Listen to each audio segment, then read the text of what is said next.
کہ ایک دفعہ جبریل پیغمبر ختمی مرتبت صلی اللہ علیہ وآلہ وسلم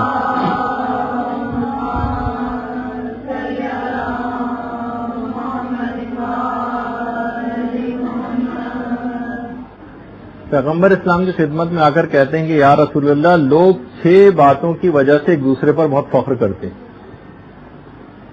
6 باتوں کی وجہ سے. ایک تو جو فخر کی وجہ ہوتی ہے، ایک تو وہ نسب ہوتا ہے کہ جناب میرا نسب ایسا اور میں اس طرح کا اور اس طرح کا. دوسرا جس پہ لوگ فخر کرتے ہیں وہ ہے مال و دولت. اس پہ لوگ بہت فخر کرتے ہیں. تیسری چیز ہے فخر کرنے کی قوت. کوئی جسمانی اعتبار سے، تعلقات کے اعتبار سے، عہدوں کے اعتبار سے بہت قوی ہو تو وہ فخر کرتا ہے. کچھ لوگ اپنے ملک اور سلطنت کے اوپر فخر کرتے ہیں. جی. 5ویں چیز، لوگ اپنی خوبصورتی پر بہت فخر کرتے ہیں. اور 7ویں چیز، 6ٹھی چیز، لوگ اپنی فصاحت و بلاغت اور زبان دانی کے اوپر بہت فخر کرتے ہیں. یا رسول اللہ، آپ کہہ دیجئے کہ جو لوگ بھی اپنے نسب پہ فخر کرتے ہیں ان سے کہہ دیجئے کہ اذا نفخ فی الصور فلا انساب بینہم، جس وقت قیامت میں سور پھونکی جائے گی تو تمام نسب ختم ہو جائیں گے.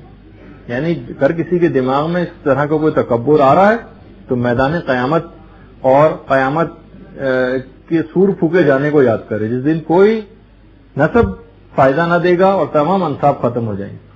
اگر کسی کو اپنی دولت پہ بڑا فخر ہے تو وہ ایسا دن ہوگا یومن لا ینفع، یعنی جس دن کوئی نفع نہ دے گی چیز، نہ مال کوئی فائدہ دے گا نہ اولاد کوئی فائدہ دے گی. تو اگر کسی کے دماغ میں مال و دولت یا اولاد کا کوئی فخر ہے تو وہ بات یاد رکھ لے کہ اس دن کوئی چیز نفع دینے والی نہیں.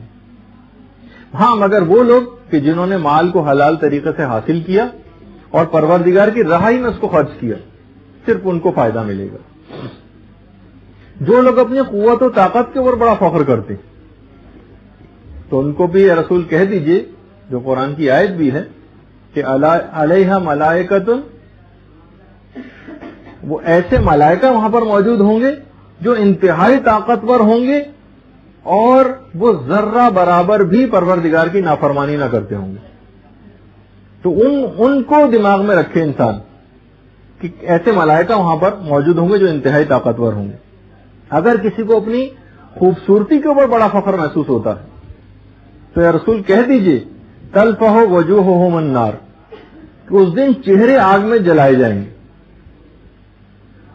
اور اگر اپنے اس خوبصورتی کو اس نے کسی حرام کام میں استعمال کیا، میک اپ کر کے نامحرم کے سامنے گئے، ایسا لباس پہنا کہ نامحرم کی توجہ کو اس نے جذب کیا، ایسے چہرے اور ایسے جسم یہ قیامت کے دن آگ میں جلائے جائیں گے. اچھا، اسی طریقے سے اگر کسی کو اپنی فصاحت کے اوپر بہت ہی بڑا فخر ہو رہا ہے تو اے رسول ان سے کہہ دیجیے کہ الیوم نختم علی افواہہم وتکلمنا ایدیہم، کہ اس دن ان کے منہ کے اوپر مہر لگا دی جائے گی اور اس کے بعد ان کے اعضاء کلام کریں گے، جس پہ ہم آگے چل کے تفصیلات اس کی بیان کریں گے.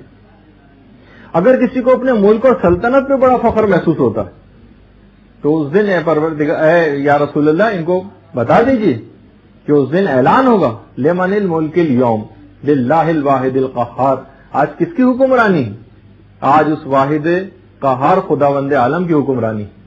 تو یہ تمام اس طرح کی جتنی بھی چیزیں ہیں نا، یہ سب ختم ہو کے رہ جائیں گی. تو انسان اپنی ایک ایک اخلاقی برائی کو قیامت کے دن کو یاد کر کے اور اس کی تفصیلات کو یاد کر کے ختم کر سکتا ہے. اچھا، اسی طریقے سے باقاعدہ مناقب میں ہے کہ ایک دفعہ ایک آدمی سید الشہداء امام حسین علیہ الصلوۃ والسلام کی خدمت میں آتا ہے.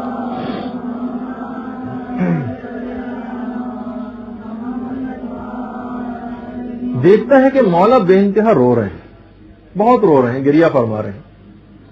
تو آ کے کہتا ہے کہ مولا آپ کا دل بے انتہا نرم ہے، آپ اتنا زیادہ گریہ کر رہے ہیں. امام نے فرمایا کہ تم کو پتہ نہیں کہ قیامت فقط اہل خوفی کے لیے، یعنی جو اس دنیا میں قیامت کا خوف کرے گا اسی کے لیے تو قیامت فائدہ مند ہوگی. جو اس دنیا میں بے خوف ہو جائے گا قیامت سے اس کو تو نقصان ہی نقصان ہے قیامت میں.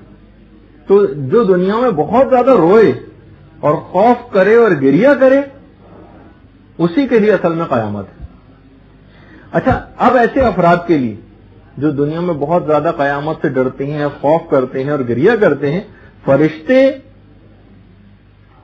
مومن کو موت کے وقت خوشخبری دیتے ہوئے کہتے ہیں کہ اے شخص اب تیری تمام پریشانیاں ختم ہو رہی ہیں اور اب تجھ کو وصال پروردگار نصیب ہو رہا ہے. برحمتك يا أرحم الراحمين وصلى الله على محمد وآله